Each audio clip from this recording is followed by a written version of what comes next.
Ya, rekan-rekan mahasiswa, selamat bertemu kembali dalam mata kuliah Sistem Penjaminan Mutu. Saat ini saya masuk ke materi yang keempat dengan judul Perbedaan Penerapan Dimensi Kualitas Barang dan Jasa. Nah, pada materi sebelumnya kita sudah bisa membedakan ya, kita sudah bisa membedakan bagaimana dimensi kualitas barang dan bagaimana dimensi kualitas jasa. Misalkan kita sudah bisa menyebut ada 8 dimensi kualitas barang dan ada 10 dimensi kualitas jasa yang kemudian kita bisa membaginya menjadi 5 dimensi. Kita juga sudah dapat menjelaskan atribut atau komponen dari tiap dimensi kualitas tersebut. Misalkan di barang itu ada dimensi performance, yaitu yang mengukur kualitas barang dari fungsi utamanya.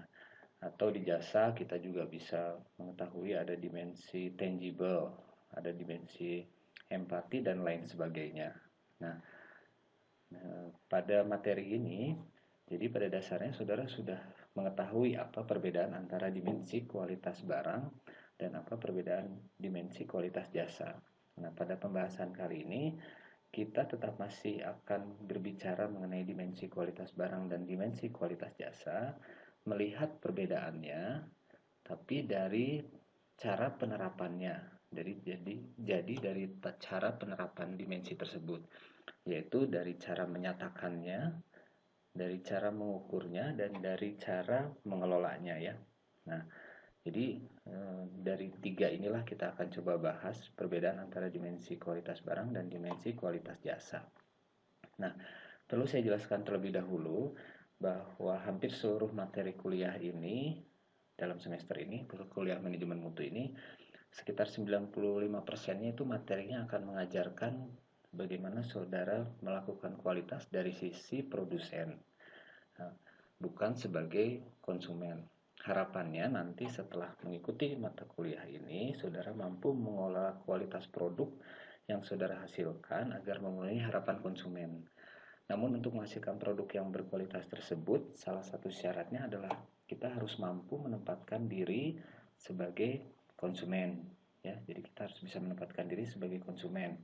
Oleh karena itu pada materi ini kita akan sedikit berperilaku sebagai seorang konsumen agar mengetahui apa yang nanti diharapkan oleh konsumen. Ya.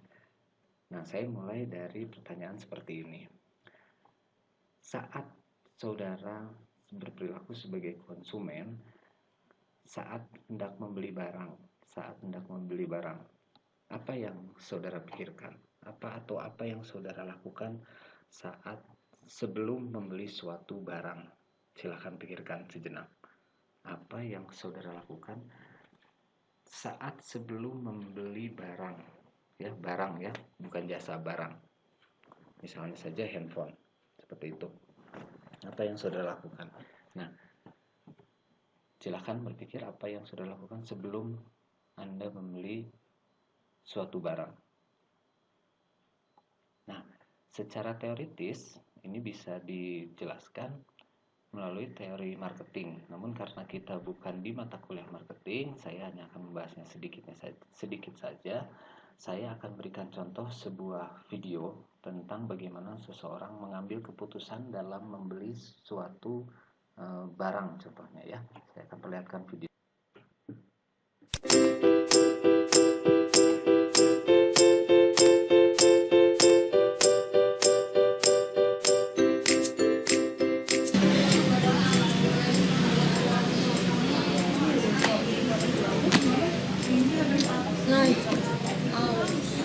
Masih sama aku cuma panas sih karena kalau kita kita beli cari aja dengan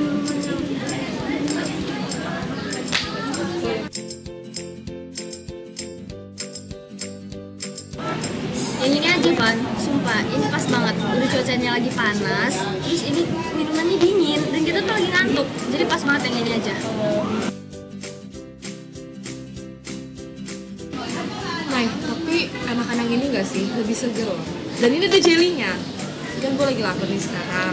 Jadi mungkin aja bisa belajar perut. Ya nggak sih, ini aja ya. Kalau langsung Langsung aja cari ke supermarket terdekat.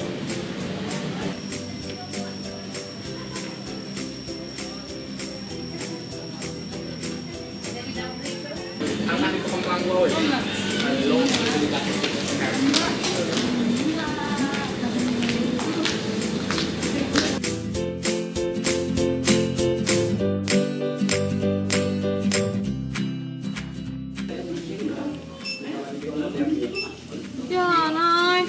Ada. Ini aja nggak sih?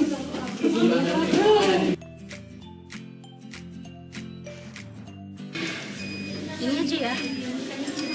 Enggak, ini aja nggak sih? Iya nggak? Tapi ini tuh lebih murah. Itu mahal. Iya, itu murah. Tapi nggak ada kandungan apa-apanya. Kan gue lagi lapar nih. Di sini ada kandungan kedelainya 75%. Ini bisa lah untuk gajal perut. Pusing banget ya emang. Udah. Gue ngambil ini, lo ngambil itu, oke? Udah.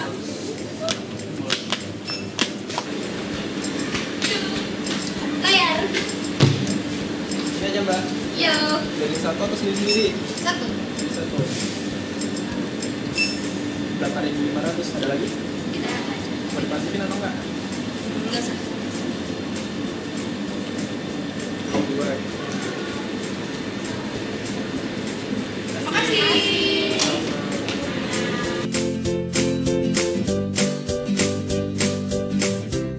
Ya, itulah video bagaimana proses konsumen dalam membeli suatu barang. Itu video dari beberapa rekan mahasiswa, menurut saya cukup bagus dan cukup informatif untuk kita pelajari ya. Jadi dari video itu kita bisa lihat ya, secara teori marketingnya adalah sebelum seseorang melakukan pembelian, ada langkah-langkah yang dilakukan oleh konsumen dalam melakukan keputusan pembelian, namanya consumer decision making process ya. Jadi rangkaian bagaimana konsumen melakukan keputusan untuk melakukan pembelian. Jadi yang pertama adalah dia akan mencari apa kebutuhannya, kemudian akan melakukan mencari informasi sesuai dengan kebutuhannya, kemudian dia akan melakukan evaluasi atas pilihan-pilihan yang ada. Misalnya dari contoh video tadi, minuman apa yang akan mereka beli, itu adalah evaluation of alternative ya. Kemudian baru melakukan keputusan pembelian. Nah, sebelum melakukan keputusan pembelian ini ada langkah demikian yang dilakukan ya. Contohnya misalnya tadi mereka melihat ada minuman yang mengandung kedelai. Yang satu orang memutuskan seperti itu, yang lain memutuskan dari sisi harga seperti itu. Nah, sebenarnya ada lagi langkah sesudah pembelian namanya post purchase evaluation. Jadi setelah mereka melakukan pembelian, mereka akan menilai hasil pembeliannya apakah sesuai dengan harapannya atau tidak. Nah, kembali kepada contoh saya tadi, ketika saudara hendak melakukan keputusan membeli handphone apa yang sesuai dengan kebutuhan, mungkin langkah yang sudah dilakukan adalah pertama menentukan kebutuhan. Handphone apa yang saya butuhkan, artinya saudara membutuhkan alat komunikasi, seperti apa alat komunikasi tersebut. Kemudian saudara akan melakukan mencari informasi handphone yang sesuai dengan harapan yang saudara butuhkan. Artinya misalnya saudara bisa datang ke tempat pembelian handphone tersebut, bertanya kepada penjualnya mengenai handphone yang sesuai dengan kebutuhan saudara. Kemudian mungkin informasi itu bisa saudara dapatkan dari teman ya, searching dari internet misalnya, browsing, kemudian mencari review terhadap barang tersebut. Itu adalah langkah dalam mencari informasi. Nah, saat sebelum membeli barang tersebut ya, sebenarnya saudara mencari alternatif dari pilihan produk yang disediakan. Nah, dalam rangka mencari alternatif ini bisa disebut dengan namanya mengukur. Apa yang diukur dari alternatif tersebut? Nah, apa yang diukur ini adalah kita bicara mengenai dimensi kualitas. Karena produk tersebut adalah barang, maka kita akan menilai atau mengukur dimensi kualitas barang sebenarnya dari HP tersebut. Misalnya, saudara bisa mengukur performance dari HP tersebut, bisa mengukur features-nya, atau bisa mengukur estetikanya dan yang lainnya yang sesuai dengan dimensi kualitas barang, ya, kualitas barang. Nah, ini sama dengan saudara sedang mengukur antara harapan dan kemungkinan. Kenapa saya kasih tanda kutip kemungkinan? Karena sebenarnya barang tersebut belum dibeli, ya. Jadi mengukur kemungkinan sesuai nggak barang tersebut sebelum saya beli, sesuai dengan yang diharapkan atau tidak, ya, seperti itu. Jadi ini saatnya saudara mengukur kualitas sebenarnya sebelum membeli. Nah, bila itu cocok atau sesuai, maka keputusannya adalah membeli. Ya, bila tidak sesuai, maka keputusannya tidak membeli. Seperti itu. Bisa juga karena faktor harga, misalnya menawar, ya. Nah, itulah proses saat seseorang hendak membeli suatu barang. Ya, dia akan menyesuaikan dengan kebutuhannya, mencari informasi, kemudian mengukur alternatif-alternatif yang ada. Apa yang diukurnya? Diukurnya adalah dimensi kualitasnya, sebenarnya seperti tersebut. Harapannya apa? Harapannya yang mendapatkan kualitas yang sesuai dengan harapannya. Nah, pertanyaan selanjutnya adalah, saya akan bertanya, bagaimana kalau produk yang hendak dibeli tersebut adalah jasa? Ya, bagaimana kalau produk yang akan dibeli tersebut adalah jasa? Apakah sama? Ya, pada prinsipnya proses decision makingnya untuk membeli suatu produk baik barang atau jasa adalah sama, tapi ada sedikit perbedaannya seperti berikut, ya. Contohnya, misalnya seseorang dihadapi kepada kebutuhan untuk transportasi, misalnya travel, ya. Dia ada kebutuhan untuk mendapatkan transportasi. Nah, ini tahap yang awal, kebutuhan. Nah, setelah itu dia akan menyesuaikan kebutuhannya, misalnya kemana dia akan berpergian dan kapan, ya. Ini kebutuhannya. Nah, selanjutnya pasti orang tersebut atau saudara misalnya akan mencari informasi alternatif yang ada, misalnya dapat datang langsung ke pool tempat travel tersebut, atau cari informasi melalui iklan-iklan yang ada, atau mungkin juga bisa tanya teman atau referensi-referensi yang ada. Ini sampai tahap ini sama dengan tahapan dengan barang, ya, dengan barang. Nah, selanjutnya apa? Saudara akan mencari alternatif-alternatif, ya, cari alternatif-alternatif. Misalnya, artinya mengukur kualitas yang sesuai dengan harapan, ya. Bagaimana pertanyaannya sekarang? Bagaimana mengukurnya? Kembali sama dengan barang, maka ketika kita mempertimbangkan alternatif-alternatif dalam produk jasa, kita akan melihat dimensi jasa, ya. Kita akan melihat dimensi jasa. Namun pada kenyataannya saat membeli dimensi jasa ini ada perbedaan dengan barang. Kenapa? Kalau di dimensi barang itu mudah dilihatnya, sedangkan pada jasa agak sulit untuk kita mengukurnya sebelum membelinya. Contoh, kalau di jasa ada reliability, pertanyaannya adalah bagaimana kita akan mengukur bahwa jasa tersebut akan diberikan sesuai dengan janjinya. Misalnya saudara akan beli tadi, ya, jasa travel. Bagaimana saudara bisa mengukur di awal bahwa travel tersebut akan sesuai dengan janjinya? Ini pertama kesulitannya. Kedua, saudara pasti juga akan sulit untuk mengukur assurance, ya. Artinya apakah jasa tersebut aman digunakan? Misalnya apakah kendaraan tersebut memang aman digunakan saat akan Anda gunakan saat travel tadi, ya. Seperti itu. Contoh lainnya adalah pasti saudara akan sangat sulit untuk mengukur empati terhadap dimensi kualitas jasa. Artinya, apakah selama perjalanan driver akan berperilaku empati? Contohnya seperti itu, ya. Nah, biasanya yang bisa dengan mudah dilakukan pada jasa adalah melihat aspek tangible-nya atau bukti fisik. Contohnya misalnya pakai mobil seperti apa travel tersebut, atau pesawat yang digunakannya apa, ya. Atau hal yang lain yang saudara bisa lihat dari jasa tersebut. Paling memungkinkan, yang paling sering digunakan adalah dimensi tangible dari jasa, sedangkan dimensi lainnya agak sulit dilakukan pengukuran saat sebelum kita melakukan keputusan pembelian. Nah, dari sini kita sudah bisa bedakan, ya, bagaimana perbedaan antara penerapan antara dimensi kualitas produk barang dan dimensi kualitas produk jasa. Nah, dari sini kita bisa ambil satu pelajaran bahwa yang pertama, perbedaan dimensi kualitas barang dan jasa yang pertama atau yang ke-1 adalah bahwa kualitas barang lebih mudah diukurnya dibandingkan dengan kualitas jasa. Ya, kualitas barang lebih mudah diukurnya dibandingkan kualitas jasa. Ya, nah, contoh, artinya konsumen lebih mudah mengukur kualitas barang dibandingkan jasa. Contoh seperti yang tadi di atas ya, yang sebelum saya sebutkan ini.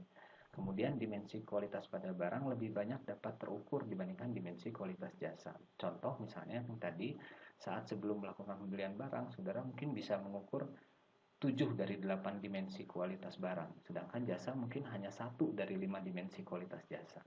Hampir susah dilakukan menyeluruh untuk dimensi kualitas jasa, melakukan pengukuran di awal. Nah, yang kedua, perbedaan dimensi kualitas barang dan jasa adalah kualitas barang itu lebih mudah dinyatakan. Jadi seperti ini. Kalau yang pertama, dimensi kualitas barang itu oleh konsumen susah diukurnya, maka yang kedua ini adalah karena konsumen susah mengukurnya, maka produsen pun biasanya akan lebih susah untuk menyatakan dimensi kualitas jasa. Kalau dimensi kualitas barang lebih mudah dinyatakan oleh produsen. Ya, contohnya seperti ini akibatnya. Maka kalau barang biasanya produsen akan lebih mudah menyatakan kualitasnya, baik dari fungsi utamanya, fungsi tambahannya, atau fungsi estetikanya dan lain-lain. Contoh dari video yang beberapa mahasiswa tadi yang melakukan pembelian, mereka bisa lihat dimensi kualitasnya karena sudah diperlihatkan oleh produsen dimensi kualitas minuman tersebut ya, misalnya dari kandungannya, dari kadarnya dan lain sebagainya. Produsen akan lebih mudah menyatakannya. Sedangkan untuk jasa, produsen itu akan lebih sulit menyatakan kualitas produknya. Contohnya ya, misalnya ada restoran, bagaimana menyatakan reliability membuat makanan yang enak, misalnya seperti itu, susah ya, susah. Paling dengan mencoba atau dengan bukti fisik ya, seperti itu. Kalau transportasi, bagaimana menyatakannya ke konsumen bahwa Anda pasti sampai dengan tepat waktu dan selamat. Bagaimana menyatakannya? Hanya sebatas janji seperti itu kan ya. Nah, ini kesulitan yang kedua dalam dimensi kualitas barang dan jasa. Nah, yang ketiga, perbedaan antara dimensi kualitas barang dan jasa adalah kualitas barang itu lebih mudah dikelola. Karena barang lebih mudah diukur, barang lebih mudah dinyatakan, maka barang biasanya lebih mudah dikelola dimensi kualitas kualitasnya dibandingkan dimensi kualitas jasa ya.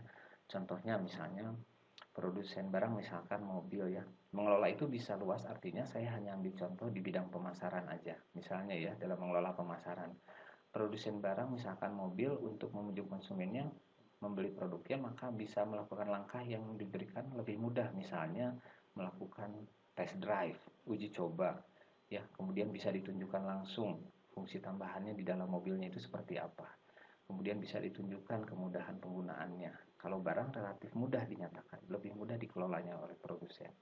Sedangkan produsen jasa lebih sulit melakukannya sebelum saat pembelian. Kenapa? Karena ada ciri dari jasa yang salah satunya adalah hanya bisa dibuktikan pada saat konsumsi ya. Nah, itulah perbedaan penerapan antara dimensi kualitas barang dan dimensi kualitas jasa. Jadi ada 3. Yang pertama adalah dalam sisi pengukurannya, dan yang kedua dalam sisi menyatakannya, dan yang ketiga adalah dalam sisi melakukan pengelolaannya ya. Itu perbedaannya. Nah, untuk konkretnya saya akan berikan contohnya seperti ini. Perbandingan konkret dimensi kualitas barang dan jasa. Contoh ya, untuk yang barang ini produknya televisi. Dalam sisi mengukur, konsumen mengukur. Biasanya konsumen akan mudah menguji langsung, khususnya saat sebelum pembelian. Misalnya dari performance, tampilan warna, kejelasan, gambar, dan suara, features. Dia bisa langsung menguji fungsi tambahannya ya.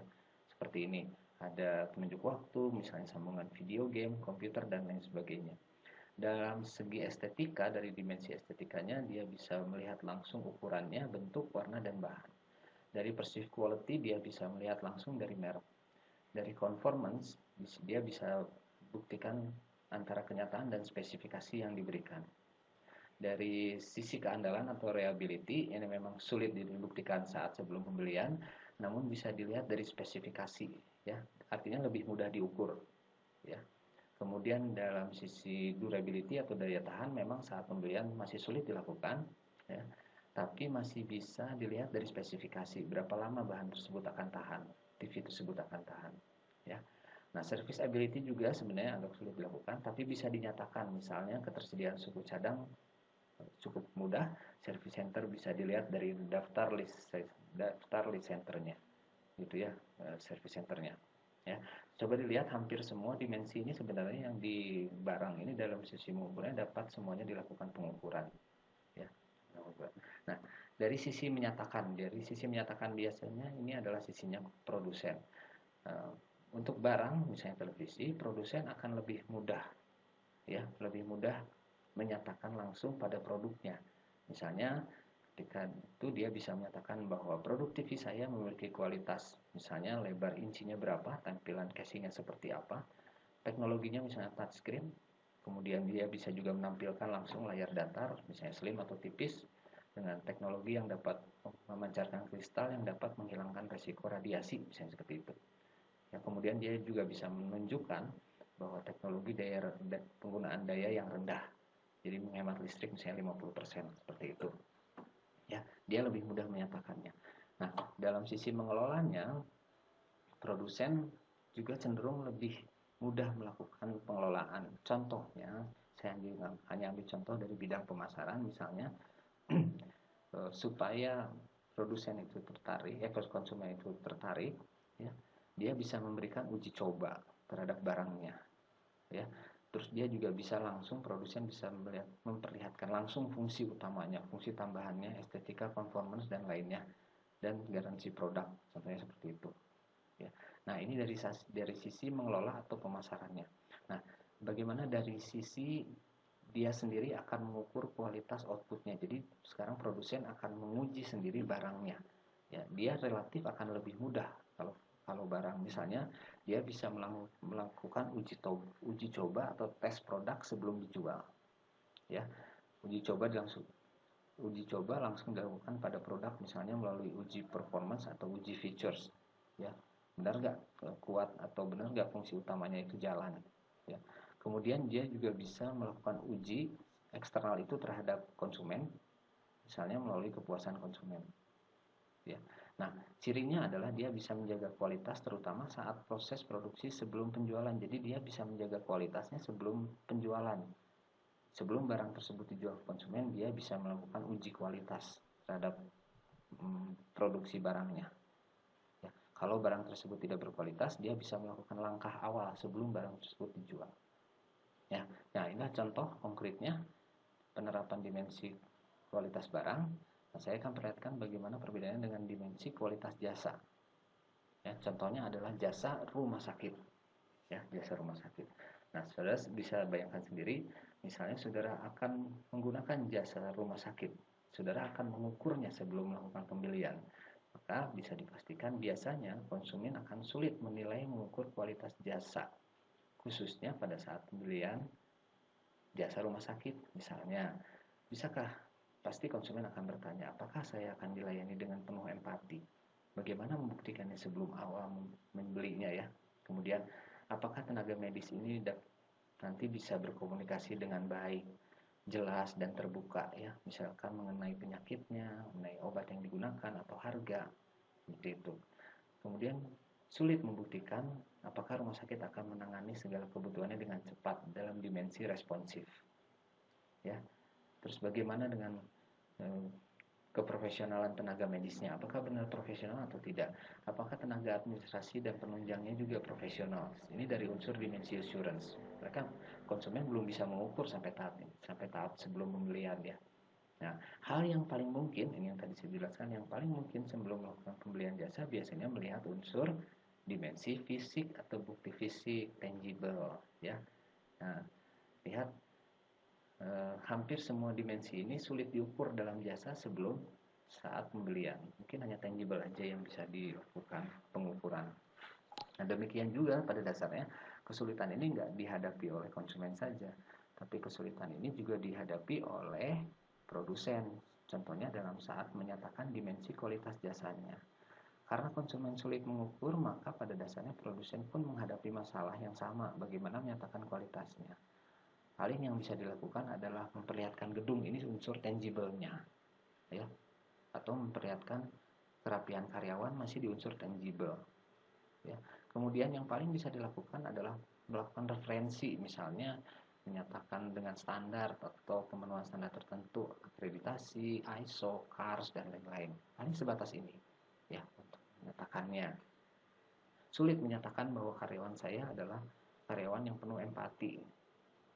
Ya, mesti dibuktikannya seperti apa sebelum saat membeli, tentu saya. Nah, paling bisa dilakukannya dengan ini.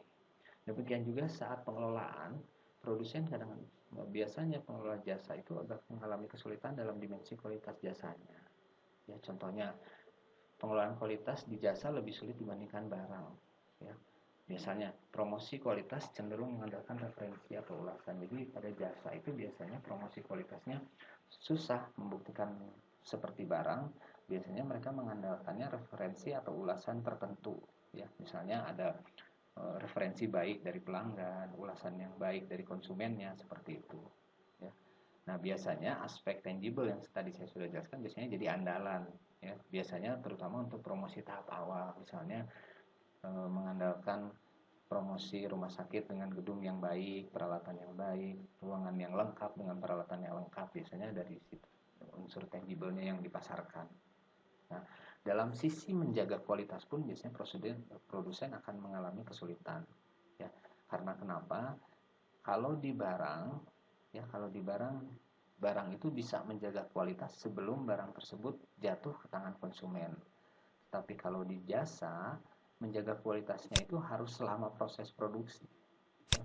Kalau di barang itu kualitas dijaganya sebelum jatuh ke tangan produsen, kalau di jasa kualitas itu tidak bisa dipersiapkan sebelum dikonsumsi konsumen. Biasanya terjadinya adalah saat konsumsi dengan konsumen. Jadi kalau kualitas itu gagal, biasanya dampaknya fatal karena langsung dirasakan oleh konsumen, seperti itu. Ya. Nah, demikian juga biasanya produsen, misalnya rumah sakit ini, ya, akan cenderung sulit mengukur dimensi kualitasnya, lebih sulit dibandingkan barang. Misalnya, ya, dia kalau barang itu diukur dari performance dan bentuk dan lain sebagainya, kalau di jasa pengukurannya akan lebih susah. Misalnya dia harus melakukan pengukuran mengenai kompetensi pegawai, ya, mengukur kemampuan komunikasi pegawai. Kemudian dia harus juga bisa menjaga situasi yang membawa dampak pegawai selalu berperilaku ramah. Untuk apa?